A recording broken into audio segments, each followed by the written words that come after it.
इसकी मूल कॉपी मैंने अपने अधिवक्ता अजय पाल सिंह को दिया था। इन्होंने इसमें संलग्न नहीं किया, गलती इनकी थी। आपका काम बहस करना है, उनसे उलझना नहीं है। जी ठीक जी, आपसे हम पहले बताया ना। हाँ बहस सुनना, आपका काम उनसे उलझना नहीं है जी। आप अपना पक्ष रखिए, बहस करिए। और ये उस केस में भी यही अधिवक्ता हैं 7 साल से। इन्होंने जब इनकी 7/2/2017 को इन्होंने खुद पेश नहीं हुए, और जब पेश नहीं हुए इनकी अपील खारिज हो गई 7/2/2017 को। 2017 से लेके और 2024 तक कहाँ थे, क्यों नहीं जवाब दे रहे हैं 36/2017 में। लोअर कोर्ट कटनी ने क्या किया, 10/6/4 के प्रकाशन को 10/6/7 3 साल बाद की डेट लिखती, और लोअर कोर्ट ने ये गलती करी और मेरे को सजा सुना दी। फाइल में देखा, उसमें रसीद नहीं थी, मेरे वकील ने अपने पास रखे हुए थे, और मैंने ओरिजिनल वाले को बता दीजिए, मेरिट पे सुन ले। मैंने मूल रसीद जो थी, मैंने मूल रसीद अपने वकील को दिया था, और वकील बात सुन रहे हैं आप, जितना पूछा जाए उतना बताइए जी। आपकी बात बता दीजिए, इनको सुन ले पहले। इसमें ये ले मेरे पास जो प्रतिकर राशि की जो रसीद की फोटोकॉपी पड़ी थी, मैं उस कॉपी को न्यायालय के समक्ष पेश कर रहा हूं, और इसकी मूल कॉपी मैंने अपने अधिवक्ता अजय पाल सिंह को दिया था। इन्होंने इसमें संलग्न नहीं किया, गलती इनकी थी। मेरा ये कहना है कि ये रिवीजन पोस्टिंग नहीं है, क्योंकि इनके खिलाफ अरेस्ट वारंट निकला हुआ है ट्रायल कोर्ट से। ये लगा नहीं, ऑर्डर शीट नहीं लगाई, इनको कुछ जानकारी है इसकी मुझे। हाँ, इनके खिलाफ क्या निकला हुआ, अरेस्ट वारंट निकला हुआ है इनके खिलाफ, क्योंकि इन्होंने कंप्लाइंस नहीं किया ऑर्डर का, अपील कोर्ट का। अपील कोर्ट का ऑर्डर देखे sir, para number 17 appeal court में।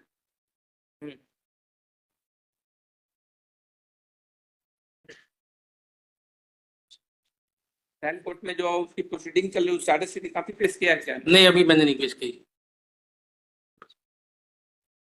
ये 4 साल से जब अरेस्ट वारंट के घर में गया है, जब भी आके इन्होंने अर्जेंसी में ये केस लगाया हुआ है 25 तारीख के लिए। सर इसकी सुन ले, पहले इनकी सुन ले। आपका काम बहस करना है, उनसे उलझना नहीं है। जी ठीक जी, आपसे हम पहले बताया ना। हाँ बहस सुनना, आपका काम उनसे उलझना नहीं है जी। आप अपना पक्ष रखिए, बहस करिए और वो करिए जी। बिल्कुल नहीं उलझना है आपको जी। आपका काम अपना पक्ष रखना है। ट्रायल कोर्ट में कल के लिए केस फिक्स है, इनके खिलाफ अरेस्ट वारंट। आपको अपना जो बात करना है वो बात करिए, हम बात सुनने के लिए तैयार जी। तो इन्होंने कंप्लाइंस नहीं किया है, और ना इन्होंने ये इस ऑर्डर का, तो इसके लिए रिवीजन मेंटेनेबल नहीं है, मेरा ये कहना है। अरेस्ट वारंट इशू है, कल के लिए डेट रखी गई है वहां पे, जब इनको नॉलेज हुआ 2019 से ये बाहर है सब। ठीक है, आपका और कुछ कहना है? मेरा कहना यह है कि मेरा चेक 2003 में चोरी चला गया था, और मेरी सास लक्ष्मीबाई ने 266377 नंबर चेक को अकाउंट नंबर 848877 में उसने पेश किया।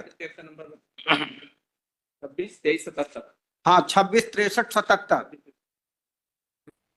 266377 को लक्ष्मीबाई ने ये पूरी चेक बुक मेरी सास चुरा लाई थी 2003 में, और जब मेरे को पता लगा तो मैं 2004 में 9/6/2004 को पुलिस को स्पीड पोस्ट के जरिए 9/6/4 को मैंने लिखित शिकायत पुलिस थाना मंदिर मार्ग को भेजी। 9/6/2004 को दैनिक मध्य प्रदेश पेपर समाचार कार्यालय कटनी में जाकर के मैंने शुल्क 600 रुपए जमा किए, और 10/6/2004 का प्रकाशन कराने के लिए आम सूचना दैनिक मध्य प्रदेश समाचार पत्र में प्रकाशित हुई है।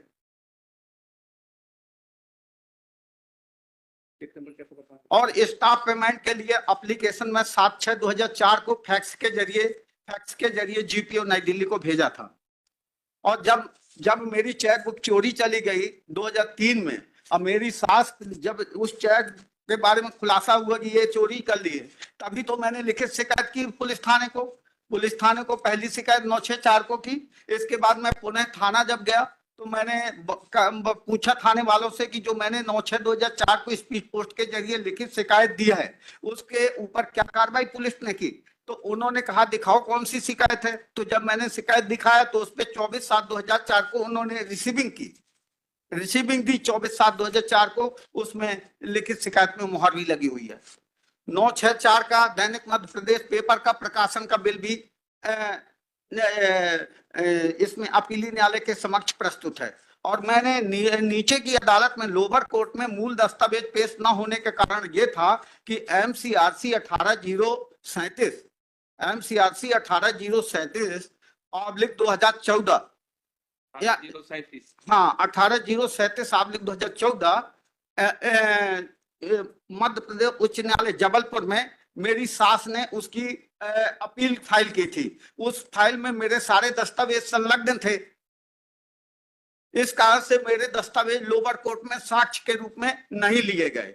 और जब मैंने 7/2/2017 को माननीय न्यायालय के समक्ष पहुंचा और ये इन्होंने अपील, ये उस केस में भी यही अधिवक्ता हैं 7 साल से। इन्होंने जब इनकी 7/2/2017 को इन्होंने खुद पेश नहीं हुए, और जब पेश नहीं हुए इनकी अपील खारिज हो गई 7/2/2017 को।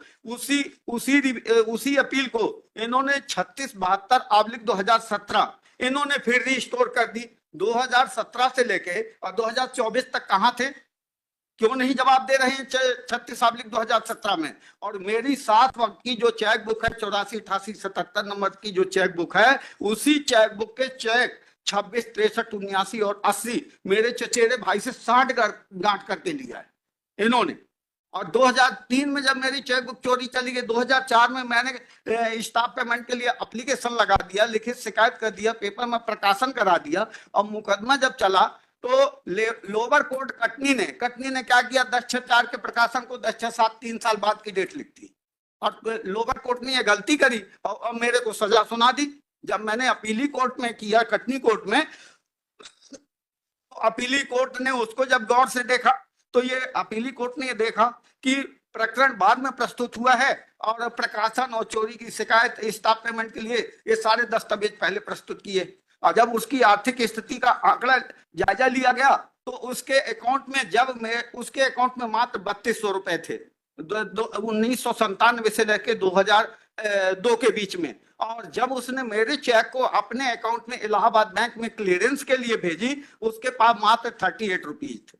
गरीबी रेखा का कार्ड बना है, मजदूरी का कार्ड बना है, बैंक का लेजर हमने भी पेश करवाया। और जब वो आर्थिक स्थिति से इतनी कमजोर थी कि वो जो मेरे ऊपर 1 लाख रुपए देने का आरोप लगाई थी, और वो जब न्यायालय ने इस बात की समीक्षा की, देखा कि जब ये झूठा आरोप लगा रही है दमाद के ऊपर, 1 लाख रुपए देने की ना तो हैसियत है, अगर इसके पास हैसियत होती तो ये इसके अकाउंट कहां से पैसा लेके आ गई। इसके अकाउंट में ना तो पैसा है, ना उसके पास चल संपत्ति, ना अचल संपत्ति, कोई ऐसी चीज नहीं जो कि बेच के साबित कर सके। तो ये मेरे चचेरे भाई को, मेरे सास के बारे में पूरी जानकारी है कि इसका विवाद इससे चलता है। मेरा चचेरा भाई जाके उसके साथ में तालमेल बैठा करके और उसी चेक बुक के चेक को इसने इस्तेमाल कर लिया।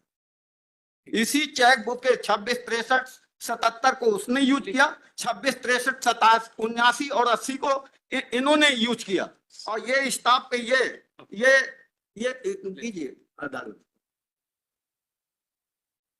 और मैंने स्टाफ पेमेंट करने के लिए जब अपनी अकाउंट खाता बंद कर दिया 3/7/2004 को, तो जब मैं 3/7/2004 को खाता बंद कर दिया तो इनको चेक कहां से दे दूंगा।